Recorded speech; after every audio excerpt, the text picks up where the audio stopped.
Hello, this is Charles Jacobs reporting from Wunrock, northeastern South Sudan. We saw and heard incredibly painful stories. I'm sending photos of these. These people have been taken from their villages up as much as 20 years ago and have been serving Arab masters in northern Sudan. And also, they have been serving Darfuri masters. That's a complicated story. They're brought down here through the work of Christian Solidarity International, which brings them food when they return and brings them survival kits. And we interviewed extensively, I would say 6 or 7 people, and CSI took records of all the 200.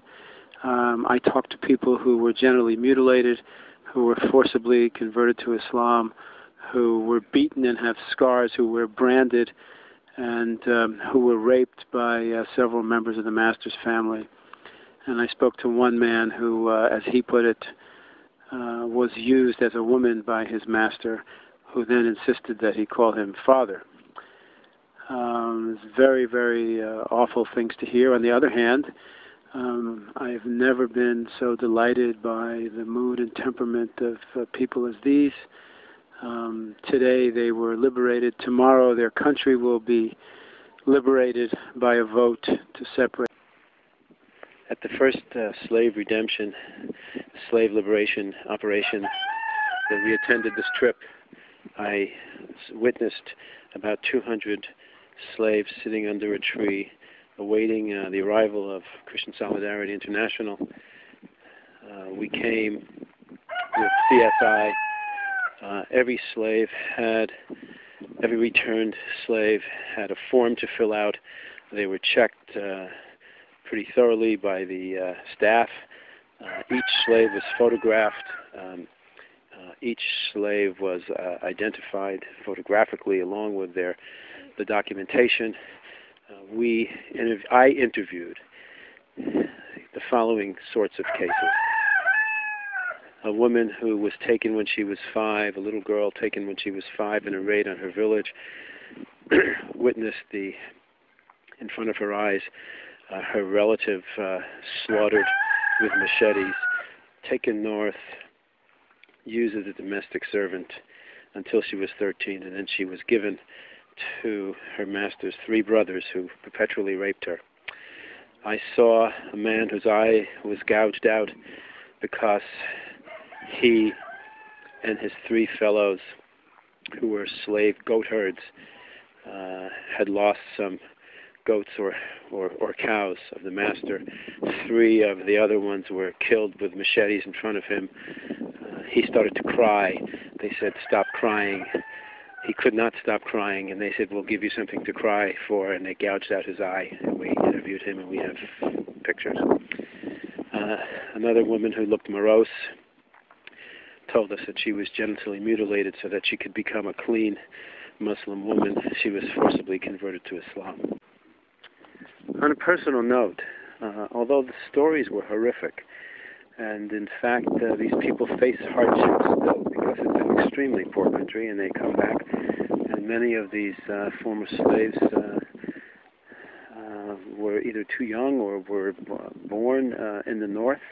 They have no home that they know of, or they've lost their parents and their relatives, and the government doesn't know quite what to do with them. They will be settled close by to where they were brought back, or some of them will seek their relatives and they will return. They're in bleak situations now as Christian Solidarity International brings them food. I see no other attempts by the large NGOs to bring them food or shelter. Christian Solidarity International brings them survival kits.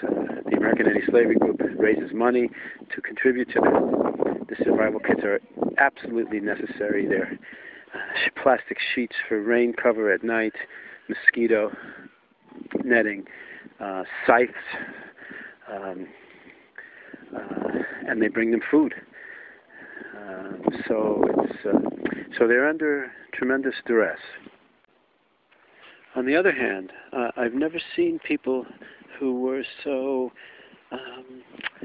happy. They were happy.